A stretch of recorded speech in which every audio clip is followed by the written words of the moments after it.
sens, dans tous les sens interdits, j'entends tout ce qu'il faut, les vrais, les faux et les non-dits. Je suis une fille et je plante mes talons aiguilles en plein dans ton mille. Si tu te défiles, prends garde à toi mon cœur, je pleure pour ton manque de style.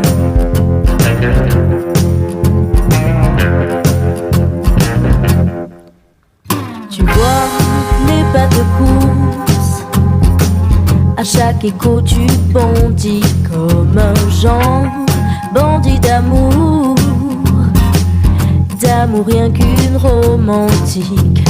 Je suis une fille et je plante mes talons aiguilles en plein dans ton mille.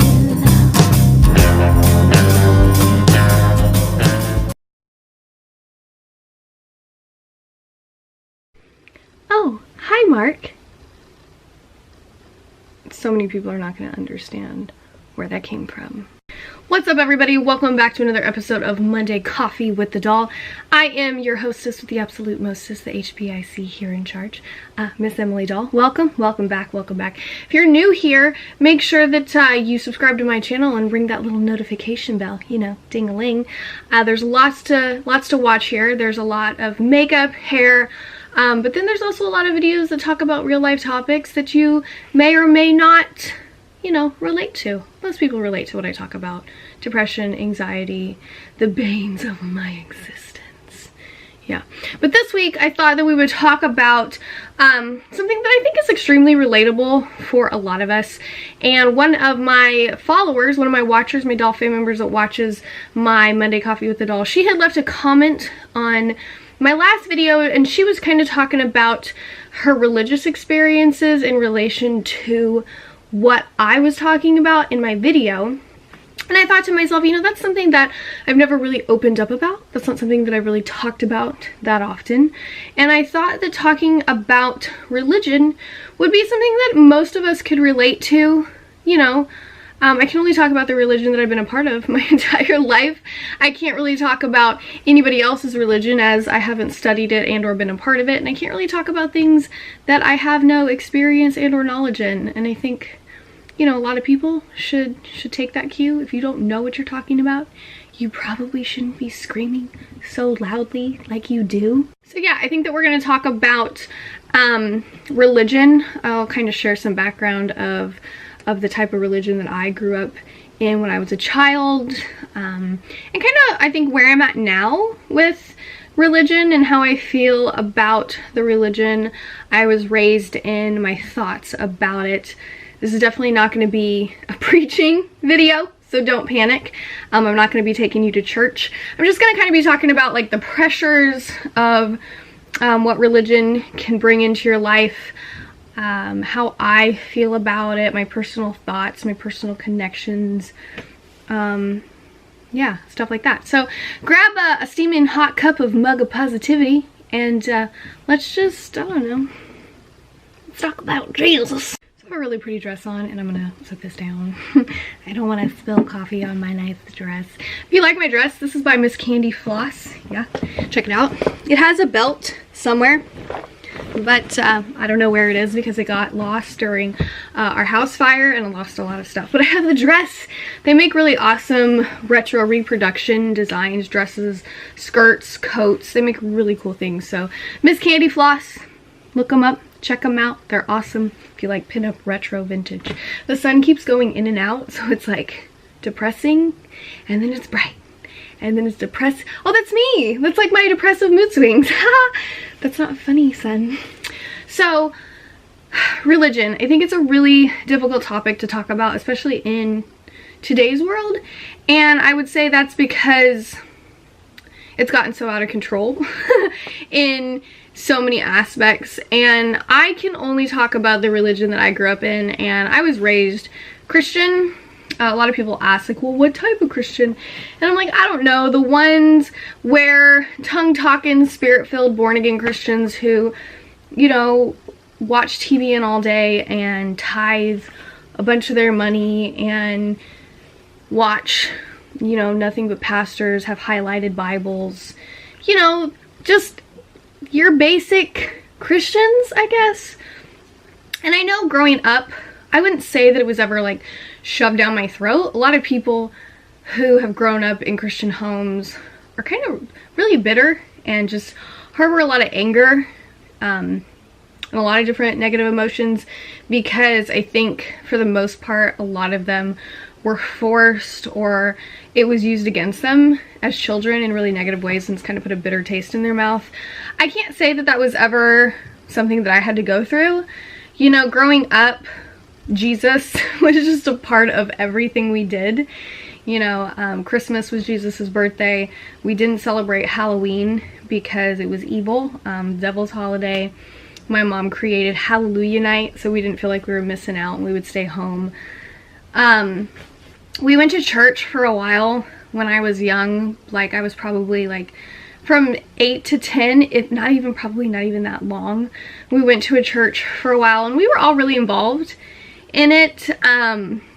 I feel like my mom and my sister just can't help but get involved in everything they do. They have to have some type of control or be a part of it in like a leadership way. They have to. So naturally, you know, my mom got involved. She was a children's church teacher and all the kids loved her because my mom's super kid friendly. My sister was a part of the nursery, which I was super jealous about because I loved babies and I wanted to be in the nursery, but I was too little, so they wouldn't let me.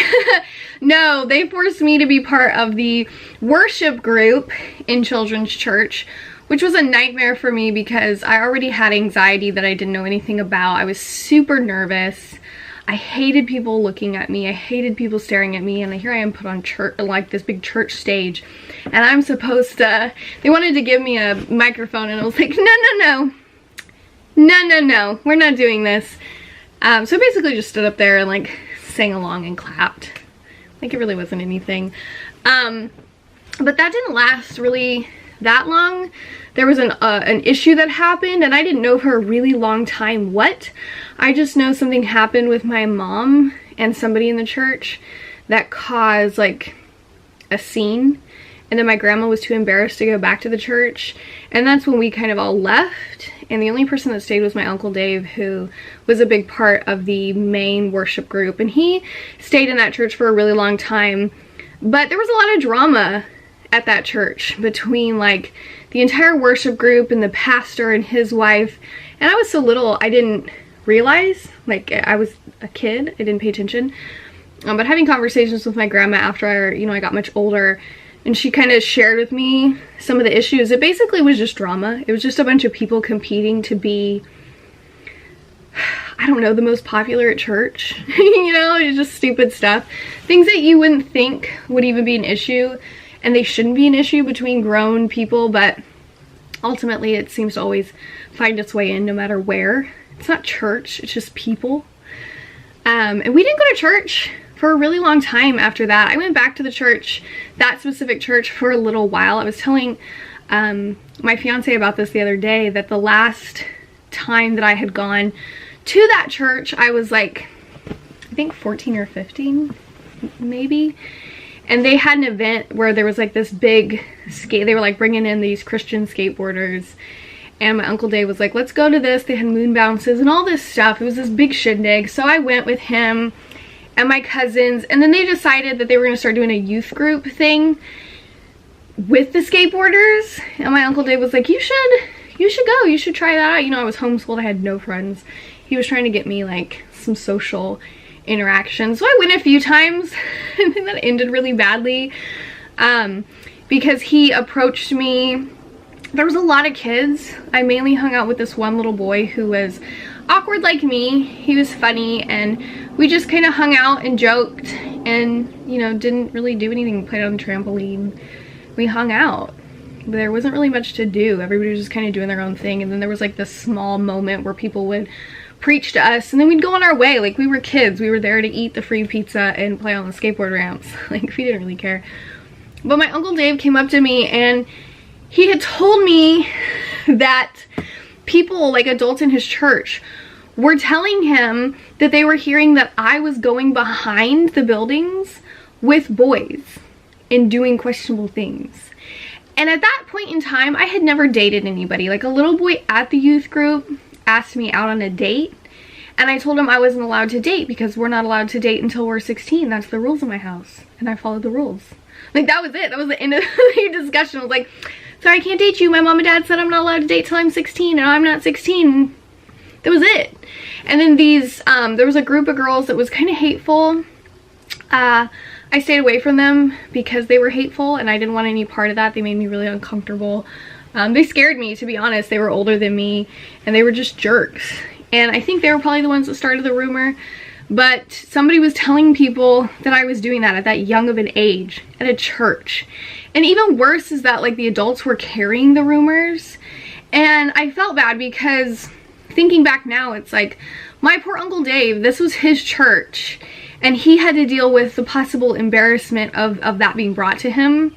He didn't treat me that way. Like, he just came and he asked me, honestly, and I was like, no, you know better. You know me. That's not what I do. I'm not like that. I hadn't even kissed a boy. Like, it wasn't me, but I was mortified. I was mortified that I'm trying to go to this youth group and I do absolutely nothing but hang out and do what I'm supposed to. And still, people are making up rumors about me as a child. So I stopped going. I felt really uncomfortable, and I stopped going. And I didn't go back to church until I was, geez, like 22 or 23. My ex used to go to a gym, and one of the guys invited him to go to his church. And so we got up a few mornings and went, and it was a pretty decent church. I thought, like, going, everybody was really kind. Ben was just teeny tiny. He loved the children's church. The worshiping was great. It had a lot of peace. Like, you know how when you walk in somewhere and, like, you can just feel the positive vibes or the peaceful vibes, things like that. And it really did have a good presence, like a good energy that I could feel. But he would always fall asleep in church, and it was really embarrassing. Like, he didn't even try to participate. His friend invited him. He wanted to go. He wouldn't even, like, put on nice clothes. He was an absolute wreck every time we went. He would fall asleep, and it was negative for me. It was embarrassing. You know, I'm trying to be a part of this that he wanted our family to be a part of, and he didn't commit, and I did, I guess, in a sense. But he got tired of going, so he was like, I don't really want to go anymore. And I was like, okay, well, he doesn't go, that means I don't get to go. Like, I wasn't allowed to go anywhere without him. So that ended, and that was it, really. You know, my mom had a Bible study for, I want to say it was over a year, and we would have it at our house, and I would get off work at Ulta, and I would have to go straight home, and I would tell my mom, was like, you have to get off work. It was always Saturday night. You have to get off work. You have to come, and you have to help me. So I would always get off work and go home immediately, and I would help her set up for Bible study. And you know, the majority of the Bible study was just like my sister's friends. Like, her and her husband would bring people, other couples, random people that they would bring in. And we had, like, my dad brought some of his friends from work. And it was just kind of like this mishmash of people from all walks of life. Lots of different struggles, lots of different backgrounds. And it went really well, I would say. But really thinking back, it was just like this collection of people that were broken, and they were searching for something, you know? And I think they thought they were going to find it there, but then it just kind of became this, we would all eat. My mom would make this, she would make dinner for everybody. She would put out all this food, and all these people would show up, and they would all go out into the sunroom and smoke and talk. I don't smoke. I couldn't handle the cigarette smoke, so I was usually inside playing with the kids. I didn't have kids yet at the time. And you know, then when we would come in and we would sit down, and my mom would preach to all of us, and she would usually preach something from somebody else. Like, my family always followed the the big evangelical pastors like Kenneth Copeland and Jesse Duplantis and Creflo Dollar and John Hagee and all these people were like big staples in my life growing up. Like, we were not allowed to watch worldly TV for the longest time. All we were allowed to watch was TBN, PBS, or one of our million Disney movies. Like, that was it. We were not allowed to listen to worldly music. I convinced my grandma that soundtracks were music made for the movies, so it wasn't worldly, so I could listen to them. We could listen to Christian bands, but we were very, of course, controlled in those types of areas. We were very sheltered and limited to anything worldly. The first time I ever got to listen to worldly music was NSYNC. My sister had brought home a cassette tape that somebody had made for her of NSYNC, and I put it in my little cassette player, and I put a piece of paper over the front so my grandma couldn't see what was written on it, and it changed my life. I was like, oh my god, is this amazing? You know, but a lot of that was, I grew up without any of those influences. You know, I was homeschooled. We were constantly fed Christian beliefs, Christian things. All of the holidays, Easter, Christmas, all of that was very religious based. But, you know, none of it was like, we didn't get condemned as children. Like, my grandma and my mom, they would speak to us about things, and they would talk to us about religion. My entire homeschooling, like the school that my mom homeschooled us through was a Christian school. So like, all of our curriculum was Christian based. Like, there was always God in something. Like, we even had Bible as a subject. So like, everything was very just, I mean, we were Jesus freaks, right? But it wasn't negative. Like, I can't say it got negative until I grew up. And then, like, as you get older, you start questioning things because your brain starts traveling in like all these different directions, and you have all these questions that don't make sense if you put them up to the religion that you were taught. And, you know, the more you don't get those questions answered, I feel like, as a young person, and the more you're kind of just left confused, the more you pull away from those types of religious lifestyles, because they start to really be confusing. And when you try to question things, you know, you just get told, well, that's not faith. You know, you're just supposed to believe. Like, you're not supposed to question anything. And I think that there's two types of religious types of people. I think that there's very spiritual people, and I think that there's religious people. And religious people are usually the ones that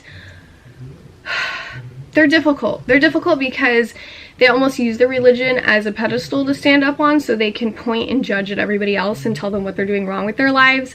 But they're also the people that behind closed doors are doing all the things that they're condemning you for and hiding. You know what I mean? And as I grew up, I definitely would say that I pulled away from, you know, the Christian lifestyle. And I think that because of the mindset that, you know, mostly my mom, you know, I've always talked to my grandma and my aunts about everything, and they've always been really real with me. And my grandma and my one aunt is very, not religious, they're spiritual women. They believe in God, that's their thing, that's what they believe in. They're very devoted, and I respect them for that, because they know what they believe and they're secure in what they believe. And, you know, they don't shove it down other people's throats. If you want to know or you ask, they're very confident and sure about what they believe in, and they will tell you that. And they've always, you know, kind of incorporated that in the lessons that they've taught me. And I thought that was always great. It was always really helpful. It was always really kind of a well balance. But then I moved to Oklahoma and was with just, you know, my mom and my dad, my sister and my brother. And that was it. Those were the only influences I was getting. And my mom kind of takes everything to this level where it's really unrealistic. And, you know, I think that there was a lot of things that I went through as a teenager and as a young person that I never felt like I could go to my parents about, because I was always condemned based off of the religious factor. Like, you couldn't just talk about things from a person-to-person level. It was just always, well, you know what God says about this, and this is what's gonna happen. Or if I ever was going through a stage in my life that, like, wasn't acceptable or wasn't, I guess, their ideal, that's how it was used against me. You know, you need to pray about it. You need to get with God, and you need to correct how you're acting and really look at what you're doing. And it was never just, you know, you're young and you're gonna go through a lot of crazy shit, and it's gonna be confusing and it's gonna be hard, and each situation that you go through, you're gonna have to handle one at a time. And this is the reality of it. It was always, I just never thought that it was like real. Like, I could never just have a real conversation, because it always came back to religion and what God thought. And I think that got me in a lot of different places that I needed help, but I never felt like I could get real help. So I tried to figure it out myself, and ultimately, as a kid who didn't know what she was doing, who was homeschooled her whole life, only around her very secluded family, has no friends, has no real outside sources of knowledge or reality, you're just lost. And there's like nothing to go off of, nothing to compare to, nobody to ask for help. And I think that, you know, in those situations, it can really cause a struggle. I remember when I first started pinup modeling, and one of the things I think that hurt me the most is that I felt like I had finally found something that defined me and gave me confidence and made me confident in myself. And my own mom told me, you know, that she was ashamed of me, and she was ashamed of the way I was portraying myself and showing off my body in like lingerie shoots. It really basically told me that my pinup work was equivalent to pornography, and that, you know, being sexy at all, being confident, being, you know, exuding any of those types of things, of course, is against that religious standard. Cover your chest. That skirt is too short. You're making men lust after you. That's a sin. You can't do that. And I'm like, what do you... That's ridiculous. Like, have you not met men? And I'm using this loosely because I know women have their own issues. But as a female, it's like, do you not know men? I could literally wear a freaking sweatsuit and some guy's gonna want to do me. Like, that's gonna turn him on. Like, if everything that I did to represent myself, I considered whether or not a man was gonna lust after me, I might as well just like put a sheet over myself and dress like a ghost. But that's gonna be a fetish too. So it doesn't really, and it became really heavy. It becomes really hard to bear. It's like, so sorry about that. My battery died and my other battery is dead. So I'm swapping out batteries constantly to try and make this video. Thanks. Back to what I was saying, I think that, you know, there's a lot of confusion and there's a lot of just unsureness. You know, there were so many things that I just didn't understand and I didn't know, and I really was blind in life. 100%. I was blind in life. I didn't know what I was doing half the time. I had nothing to go off of.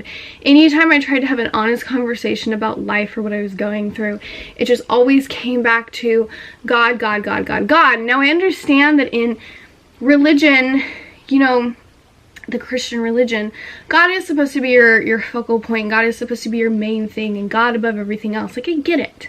God is supposed to have an active role in your life. But I don't understand why having, like, you can't have both. There's no balance. You know what I mean? Like, living realistically and also living for God don't seem to go together at all.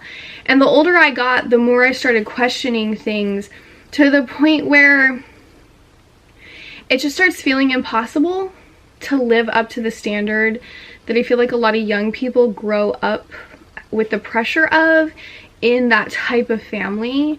And then when you become an adult, it's almost like either you just go crazy and you go the total opposite way, or you constantly walk around with this weight that you're, as an adult, trying to grow and learn and develop, but you can't really ever reach that potential because you're constantly questioning everything And it just kind of becomes, I don't know, it just doesn't make sense, and it's too much. So I kind of got to this point in my life where I started looking at everything really differently.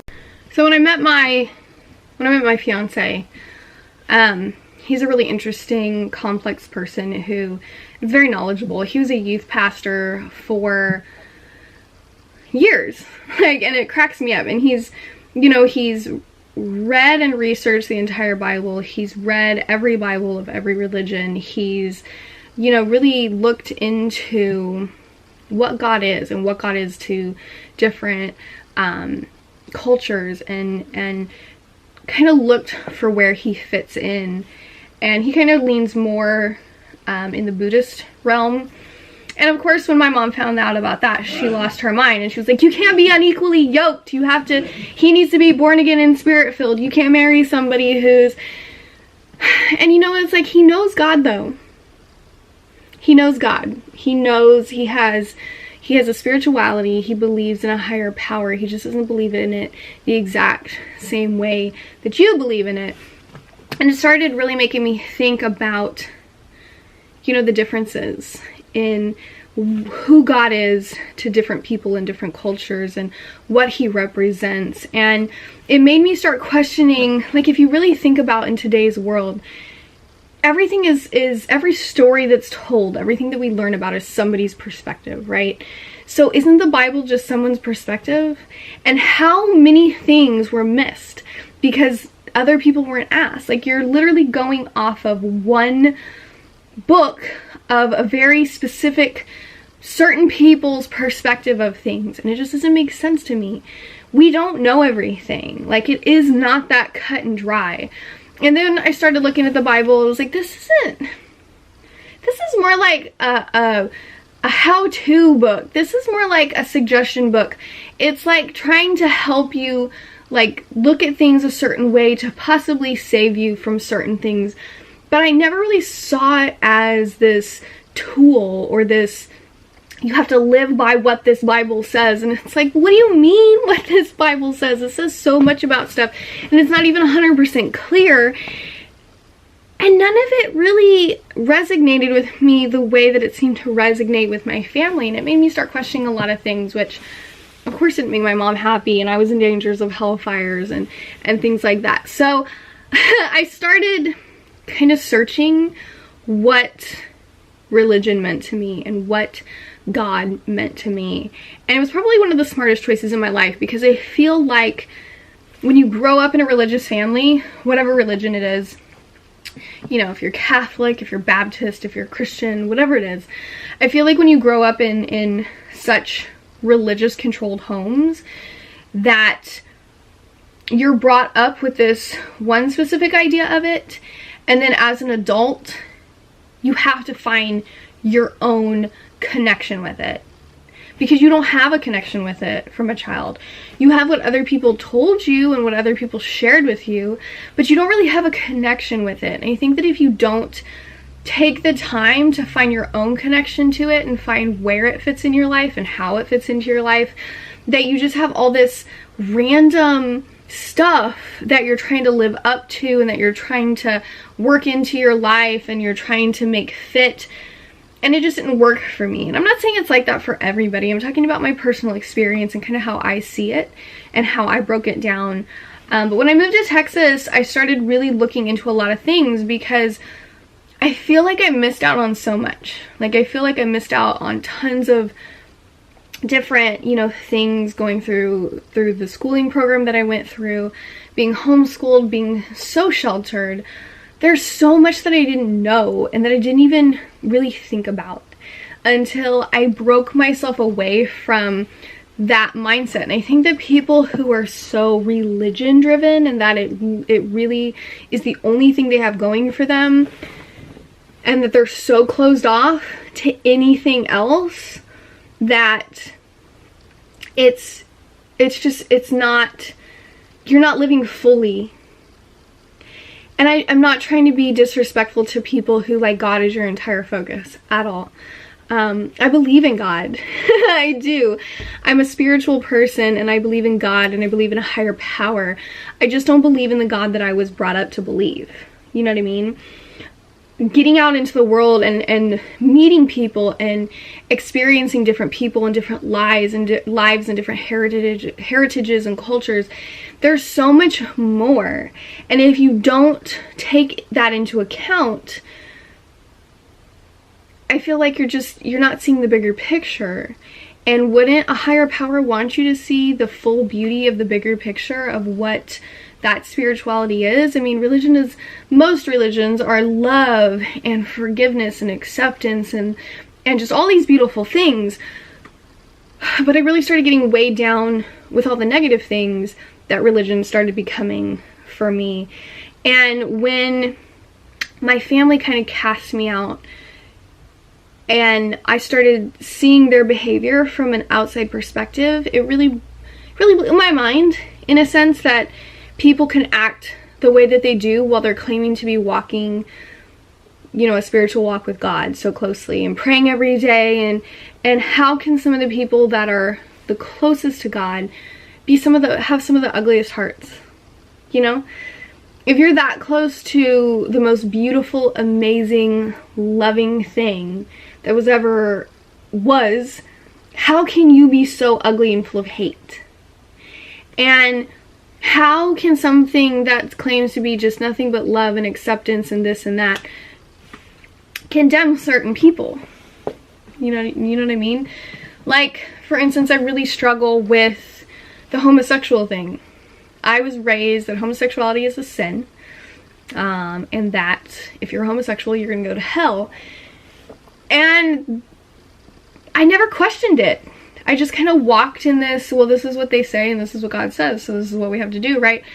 And it wasn't until I kind of broke away and I started questioning it, thinking to myself, why would God condemn people who just want to love and share life together? Like, why is that bad? Why is that a sin? It's finding the love of your life and sharing that with somebody is literally probably the most beautiful thing that we can have here on earth. Why would people doing that be evil? It doesn't make sense to me. Why do I want to follow a God that's like, you're just trying to love and share love and be love and spread love and you're going to hell? Why? How is that fair? Like, there's so many things that I question that just don't make sense.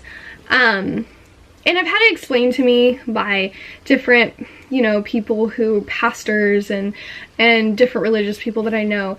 And they really all just say the same thing, you know, like, that's what God says and this is why, it's an abomination and it's this and it's that. And I'm like, how is loving somebody an abomination just because they have the same genitalia as you? My head just can't wrap around it. So I started kind of venturing out into all of these different things and really thinking and really looking and really wanting to find a connection to what I was grown up being taught, but I didn't find it. And instead I found a lot of really amazing, beautiful things that I think represent the higher power, God, my God, and what I think he really represents. If we really look at everything, it's pretty amazing.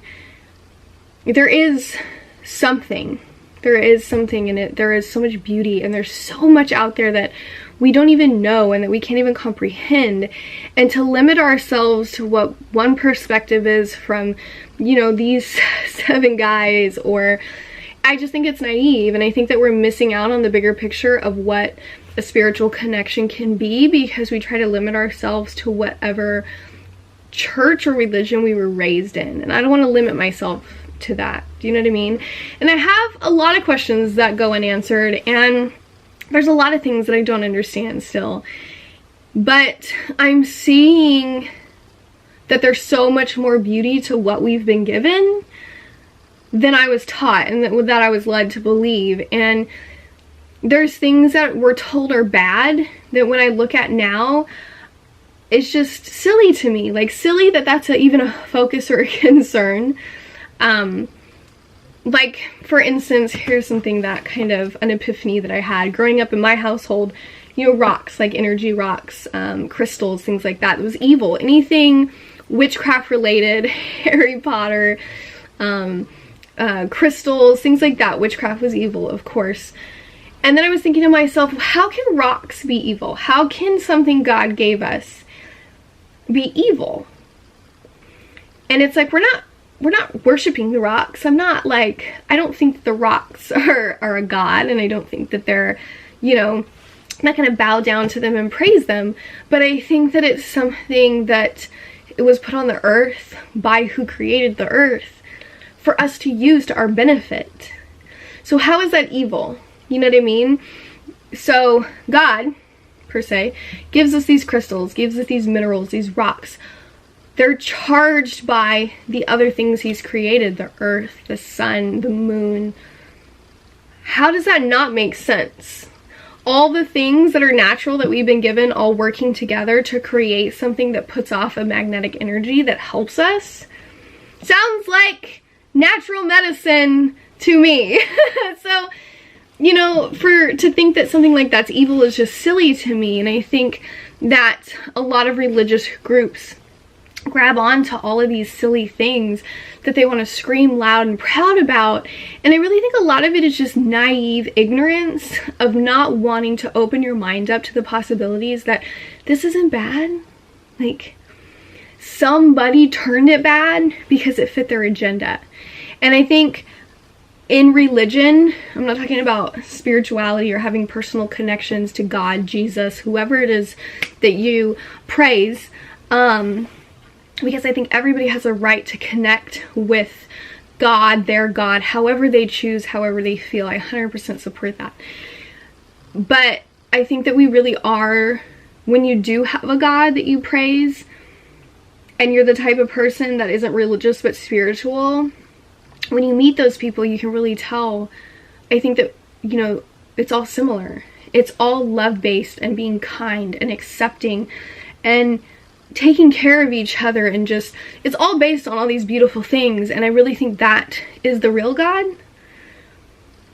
And I think that that's the force, the energy, the spirituality that really connects the human race, no matter what color, no matter what name you give it. And I think that the religion-based is more those who have kind of created their own, almost, and they've kind of molded it into what they want it to be, to fit their lifestyles or to fit whatever they need to validate themselves. And that's kind of where it gets ugly, if that makes sense. You know, I think that there's a lot of people out there that have really ugly hearts that try to judge and dictate and shame other people in the name of whatever God it is they praise. And I don't think that those people know God. I don't think that they know the ultimate higher power. I think that those people have found something that they can use as a tool to abuse, manipulate, hurt, judge, whether they realize it or not. And I'm not saying everybody that's Christian does that, or everybody that's this does that, or that does that. I think that religion is very much like anything else. The human race takes things and they manipulate it and turn it into what they need to fit whatever agenda it is that makes them comfortable and makes them feel validated. And I think that religion is just another one of those tools. And I think that by stepping outside of whatever religion you were raised in and really looking for a spirituality that you connect with, it can teach you a lot. And I think that by me stepping away from the religious side of it and really looking for a spiritual connection had me meet the God that I should have always known, in a sense. And I feel really sure about that because I know where my heart's at and I know where my mom's heart's at. And that sucks to say. It sucks really bad. And I think a lot of, you know, my mom is the type of person that lashes out and she thinks that she can use religion to abuse people. And it's very evident on her Facebook page. And it breaks my heart. It breaks my heart because I think that my mom really meant well. And I think that she's a beautiful person, and I think that God really had huge plans for her, and I think that it just kind of goes to show how hard mental health can be on you, and if you don't pay attention to your mental health and taking care of yourself realistically, not just praying and thinking, well, I'm fine because I pray and that's all that matters, but being real with yourself, because I think God would want you to be real with yourself and do what you need to be strong and healthy and be your best you, so then you can live a life that He would want you to live. And I think by not seeking that out, it can be really detrimental. And I struggle with people who... I struggle really hard with people who dote so much on their religion and their spiritual beliefs, their God this, God that, while they live such horrible lifestyles and while they do such horrible things. Like, if you're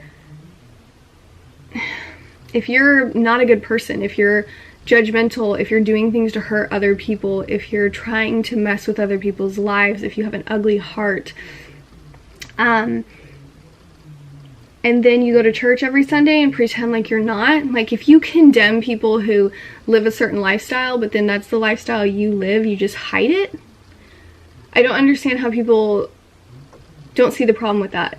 Like, you don't get to judge people for how they live while you're also doing those things, but because you choose to hide them and pretend you're not doing them, so you have this outward facade of religious perfection. Like, doesn't that make you worse? I don't know. But those are my thoughts on that. So, yay, Jesus! So hopefully before my second battery goes dead, we can close up the show with our sponsors. Thank you for listening to me drone on about religion. If you have any questions or you want to share your thoughts, your beliefs, what you think about the show, please do it in the comments below. There's also a lot of different ways to contact me in the description. You can always reach out to me. Let me know your experiences with religion, what it did to you, where you're at now. I think that by sharing these types of things, it helps us all connect, and it kind of helps us all realize that we're all very similar in ways that we didn't think that we are. So, so I want to talk about our sponsors. One of the newest sponsors of Monday Coffee with the Doll is from 28th Parallel Productions, and they are a production company that is putting out an amazing retro sci-fi film called Houte versus the Saucerman. They've started a crowdfunding, like an Indiegogo page, to fund the project, and they are doing amazing. They have so many supporters. If you are a lover of retro, vintage, sci-fi, mid-century, atomic type of stuff, be sure to check out the link below, because they have a lot of really cool stuff going on. They just put out an extended trailer for the movie, so you need to check that out. Also, if you help support and sponsor the film, and you keep up with it and you donate to help it grow, there's a lot of really cool things that you can get for each donation that you make. One of which is this super rad illustration that you can get. Who does that look like? Yeah, they want me to be in the movie. I don't know if that's ever gonna happen, but I think this is like the raddest thing ever. Here I am, diner girl, talking to my love interest, which is this adorable police officer. But if you donate, this is one of the amazing things you can get for doing so. If you do that, once you get it, if you want to mail it to my P.O. box, I will autograph it and send it back to you. So keep that in mind. There's a lot of really cool gifts that you can get. That's one of... It's obviously my favorite because I'm narcissistic. Another thing is they have some really cool props that are going to be used in the movie. This is one of the amazing diner props that you can see that the officer has, but it is made by damn batteries. Like I was saying before I was so rudely interrupted, it is an official prop of the movie, and this is just some of the cool mid-century stuff that you can get. So be sure to check that out. As always, be sure to check out our biggest sponsor, who's been sponsoring the show pretty much since I really started doing it and taking it big time. Forever Above Me. Forever Above Me is an amazing brand that is all about sharing what inspires you. You rep what influences you, what influences you becomes a part of your life, becomes a part of who you are, and they love embracing that and supporting that. And if you want to get your very own Monday Coffee with the Doll swag, mug of positivity, and become an official Monday Coffee with the Doll fam mug of positivity member, you can always get that on their website. You can find the link below. They are a great brand. I absolutely adore them. Our Monday Coffee Kisser this week is brought to you by Kokie Cosmetics. Today I am wearing Houte Pink. I don't know if you can see that. You guys know I'm not good at doing this influencer bullshit. But this is their Kissable Liquid Lipstick Matte Rouge. It is a matte, long-lasting lipstick. Comes in a lot of different colors. It's absolutely probably one of my favorite matte lipstick brands. Goes on really well, has great pigmentation, it's long-lasting, transfer-proof, flake-free, it's comfortable. You can find them on their website. They have an Instagram, but you can also sometimes find it at Walmart. They sold it at one of our Walmarts for a little while, but then they pulled it. I don't know why. But it's a great brand and it's cruelty-free. So, yeah. If you are looking for some awesome hangers, plugs, tapers, you know, cool shit to plug your holes, you can always check out Two Feather Plugs. They're an amazing plug company that offers you a wide range of things to wear to spice up your look. I really love their hoops. I'm a big hoop girl. These are some beautiful opalite hoops. I'm a 2, just so you know. But yeah, I think that's it. You can find some really awesome people to follow below. Miss Modern Vintage Miss is an amazing blogger to follow for all things positive, great, grand, and wonderful. Also, if you struggle with anxiety and depression, or if you struggle with things like muscle aches, pains, or you just like taking really luxurious bubble baths, check out NC Fizzy Treats, the CBD Fizzy Queen. She makes some really awesome all-natural bath and body products. She probably makes the absolute best bath bombs I have ever seen. She also has one modeled after yours truly that you can get, and it is called the Vintage Dolly, and you can find a link for that below. But she also is a great hookup for finding things like CBD products and products to help with your anxiety and depression. She's an amazing woman to talk to about all of that. So I think that's how we're going to close up the show. Remember, no matter what religion you grow up in, ultimately the choice of spirituality is yours, and I think that it's really important that we find a spiritual connection for peace within ourselves, whatever that is, whatever you find it in. I 100% don't have it all figured out. I don't have all the answers, but I'm learning and I'm trying to be open-minded and I'm growing, and it's really done me a lot of good. It's helped me heal from a lot of pains. It's helped me move on from a lot of traumas. It's helped me gain a new perspective of love and kindness for other people.